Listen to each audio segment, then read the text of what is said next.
attention of honorable members as I proceed with my statement of welcome.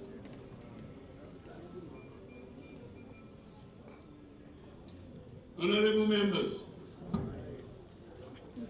by the seminal date of July 13, 2023, when the members of Parliament of the ruling SLPP party subscribed the oath of office. Today, November 7, 2023, marks yet another milestone in the life of this sixth Parliament of the Second Republic. 52 members of the opposition APC party who had followed the dictates of their party to boycott Parliament have today also subscribed the oath of office as members of Parliament. I therefore consider it a great honor to welcome all of you to this hallowed and sacred chamber of Parliament. Honorable members, permit me to start with the question, what kept you away so long?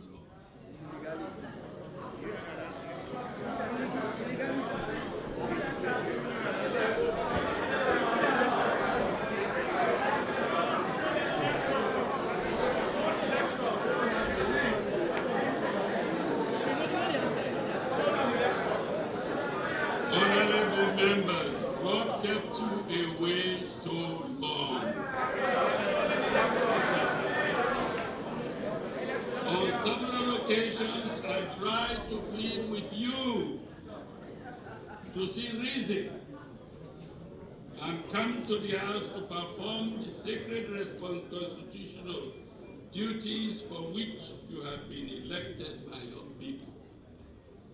Instead, you chose to stonewall. You should have come a long time ago, just as your honorable colleagues across the aisle did on July 13th. And also, as your party comrades, Honorable Mohammed Bangura,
you are not members of Parliament.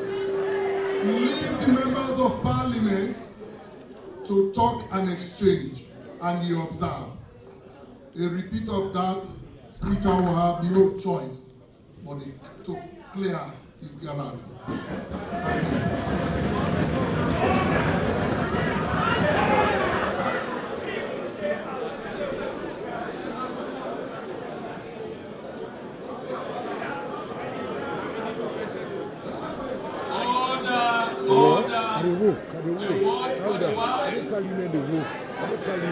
It's quite sufficient.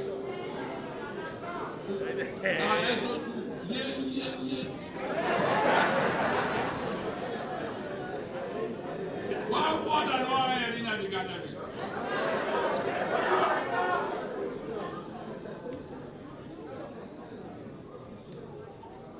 and Honorable Alfred Thompson had done so gloriously.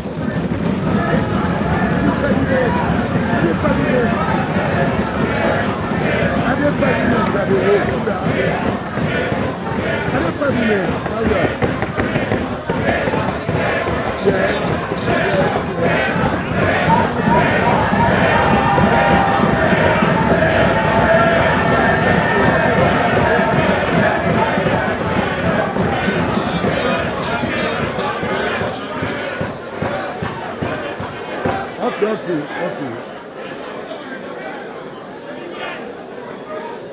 Honorable members,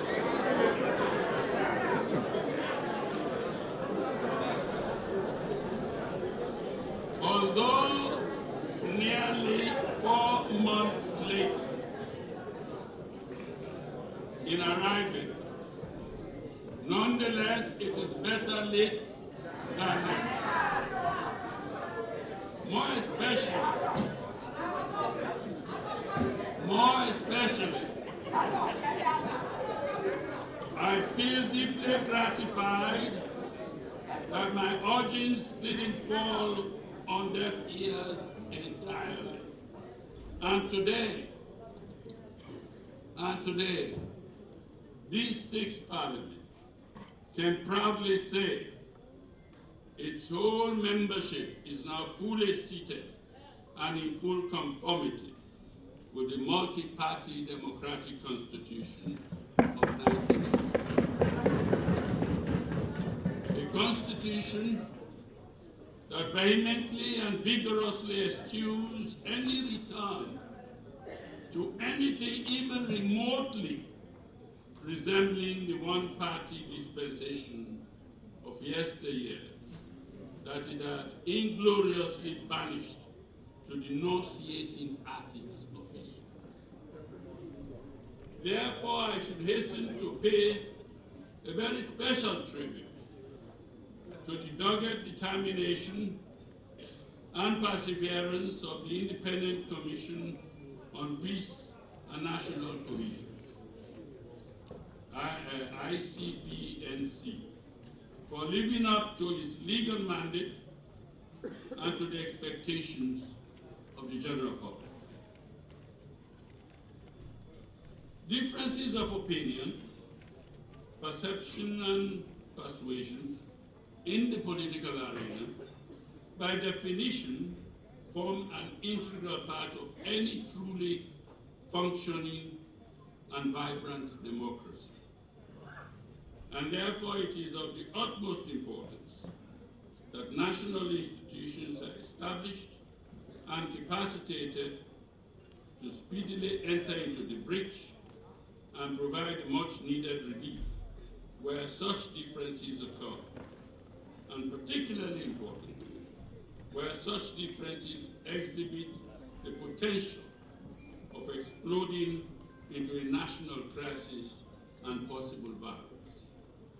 So, all of us, the executive branch and the legislative alike, today deserve the fullest commendation for having had the foresight to propose and legislate into existence the ICPNC, which has worked tirelessly to bring about this exalted and much desired outcome. All of us, therefore, should applaud their timely intervention. By the same token, I would like to convey on behalf of the entire House our profound appreciation and our debt of gratitude to the special peace envoys deployed to our country by the Economic Community of West African States, ECOWAS, the African Union, and the Commonwealth Secretariat, all of whom have spared no effort in discharging their collective role as international interlocutors and moral guarantors to ensure the successful outcome of the dialogue between the ruling SLPP government and the APC opposition, which today has been consummated by our colleagues from the APC agreeing to terminate their boycott and to assume their seats in the well of this House, to begin the process of discharging their constitutional responsibilities to the 6th Parliament of the Second Republic, to which they've been duly elected by their people. Nor can I afford to not acknowledge the presence in our midst of the indefatigable Honorable Cherno Ramadan Maliban,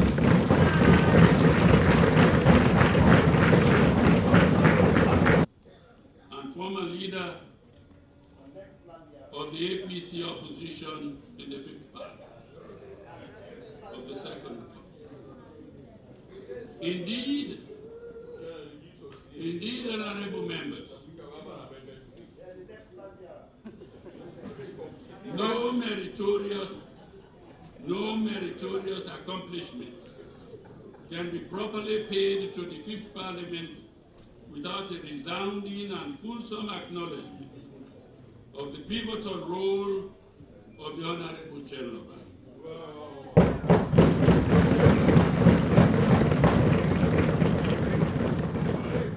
Not only was his contribution profound as an illustrious member of this House and the ECOWAS Parliament, but also his exemplary and visionary leadership throughout his tenure as a member of this House have left an indelible imprint in the annals of our legislature.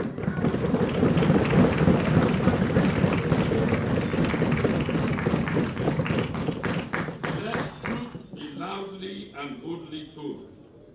Honorable Cherno, you are a man who is sorely missed.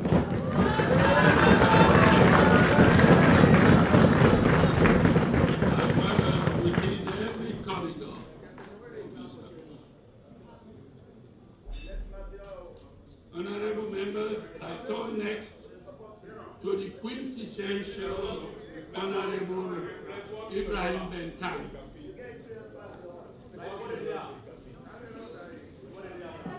Return to the Honorable Ibrahim Benkan. It is most apposite that I should unhesitatingly describe you as both the political encyclopedia of Sierra Leone and a true first edition of all that stands out as remarkably good of the APC House. They are titled Alpha and Omega of Parliament politics of Sierra Leone. On behalf of the entire House, I commend you and extend to you our very best wishes for a joyful, peaceful, restful, and well-earned retirement. Last, but by no means least, I turn now to the affable, tall, and elegant Honorable Ajibola Males-Bey. This is a man of many admirable qualities. His gentility, humility, and even his every slow but majestic steps still re-echo resoundingly throughout the portals of this hallowed building and the ECOWAS Parliament as well, with legendary wisdom and tenacity. True, in an age of renewal of any rapidly changing society, it is inevitable that there must come a time when the old has to give way to the young. Indeed, one of the most difficult tasks in politics is not how to acquire power, but how to transfer it to a new generation of leaders. More difficult still is for leaders to deliberately create new and able leaders to systematically take over from the older when the time comes. But if I were to appraise the redoubtable Ajibola Manley Spain on his character, ability, reliability, and strength to connect and influence people, I would say without a doubt that only a handful of men will be able to match his quality. Honorable members, these three honorable members have truly left their marks on the floor of this chamber. And the least homage we can and should all pay them is to say, you all carry with you to the rest of the world our most abiding love, respect, and affection. Posterity will never forget to chronicle that indeed you once passed through this book. Honorable members, today, as we welcome our APC colleagues from the shadows into the limelight of parliamentary politics and banter, let me take this opportunity to remind them that Sierra Leone is at a most critical stage where human capital and economic development have now taken center stage, and indeed are now the topmost priorities. It is indeed a formidable task to accomplish, and it is a task that beckons for attention from all able-bodied men and women, the old and the young, the lettered and unlettered, the high and low, no matter where you are, at home or abroad, in every nook and cranny of this land that we love so much. It also means it is not a task for one political party alone. On the contrary, it is a task for all of us working together, but more importantly, with us, the honorable members of Parliament, taking the lead. Above all, I believe it is a task that is doable and achievable, so long as our constant refrain is that Sierra Leone is and will always remain our only country, and there is no other country we can call our own. Honorable members, before I delve into the nature of the task in hand, allow me to recall here a little instructive lesson of contemporary history to refresh our minds. Our country, Sierra Leone, obtained its political independence from our British colonizer in 1961. 4 good years ahead of Singapore, a comparatively small island country in Southeast Asia, which attained its statehood in 1965. It was and still is inhabited by a much smaller population than ours, consisting of Chinese, Malays, Indians, and others. So it is not any less heterogeneous than we are in Sierra Leone. But there is this remarkable difference. Singapore had nothing, literally nothing, no natural resource at independence apart from human beings and a deep sea harbor, just as we have our own deep water key. But we in Sierra Leone have a lot more assets to be proud of. We're endowed with gold, diamonds, iron ore, bauxite, tantalite, rutile, palm oil, palm kernels, etc., etc. You name it, we have it.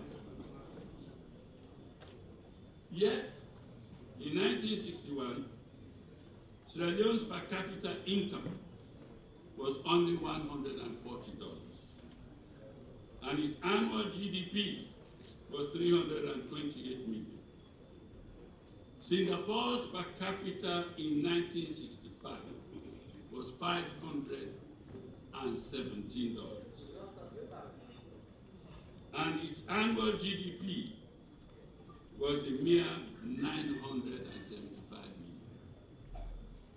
By 2022, 60 years on, Sierra Leone's per capita income was still only $488, and an annual GDP of not more than $3,970 million, compared to Singapore's per capita income of $82,808 and an annual GDP of $466,978 million. Today, with this galaxy of notables gathered in this well of time, from both our two main political parties, I cannot resist the temptation to ask the question, where did we go wrong? Where did we go wrong?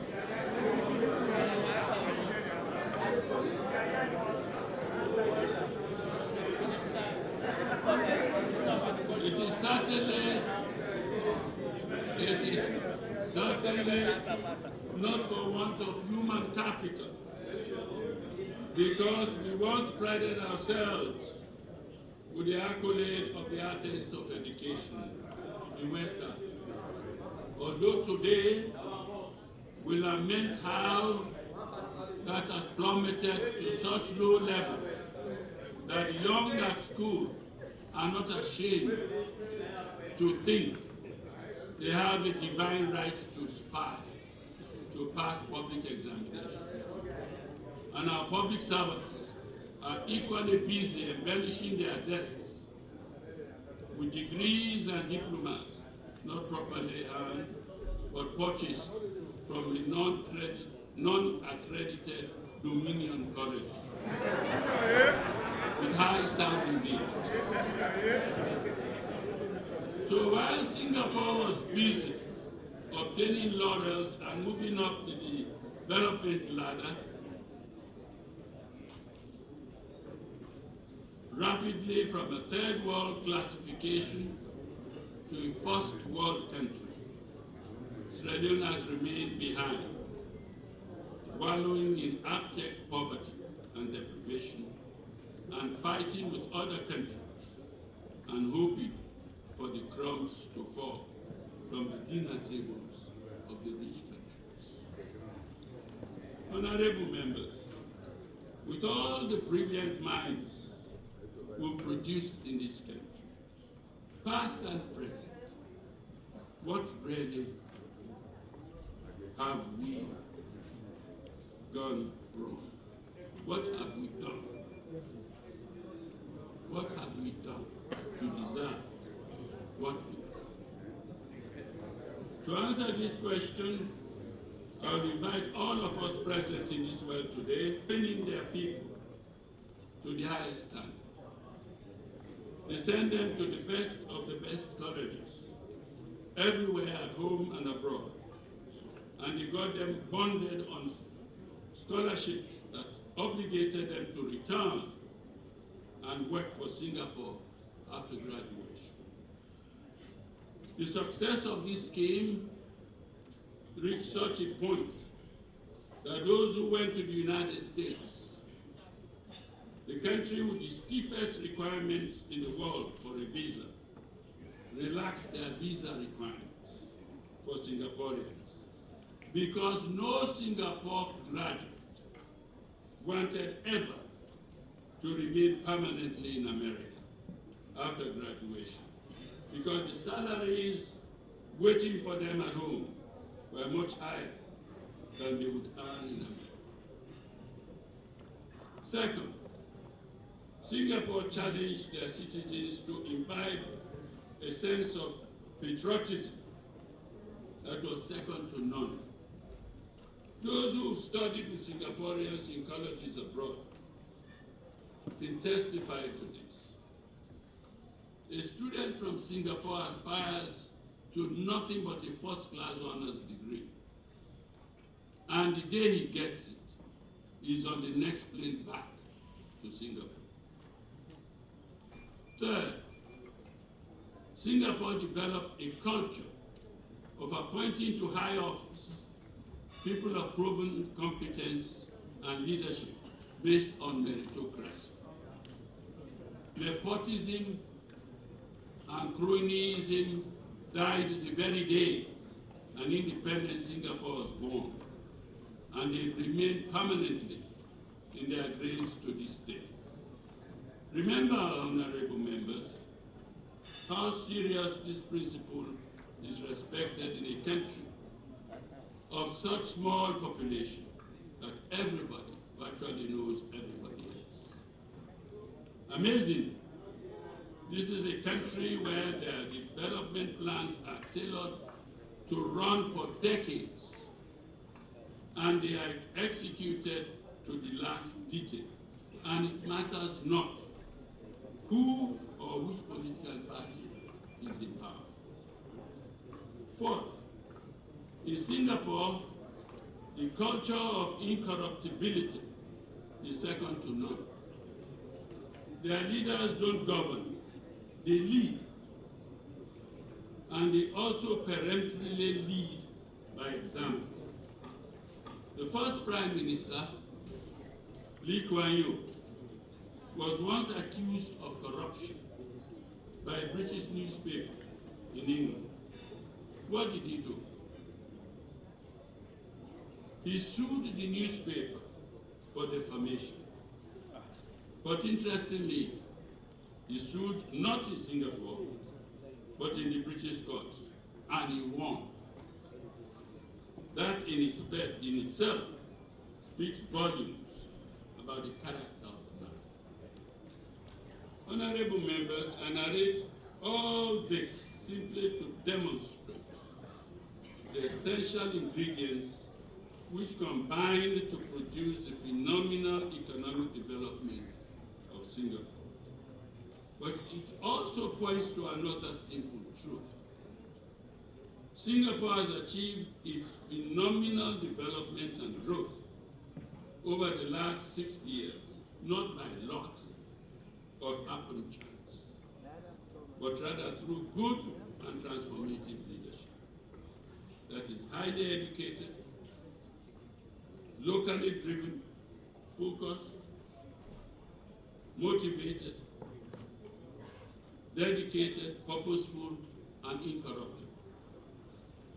This is the new challenge facing us today in this sixth parliament, and it confronts all of us equally, regardless of party color or affiliation.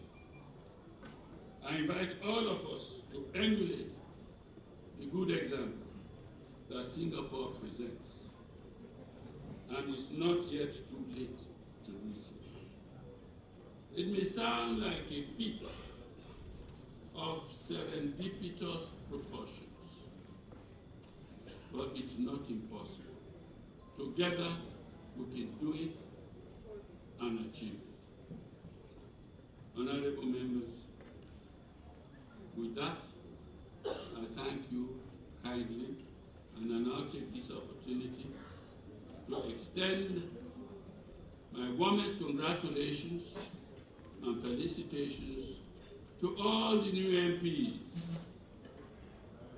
of the parliamentary leadership of the All People's Congress in this sixth parliament of the Second Republic. I thank you for your kind attention.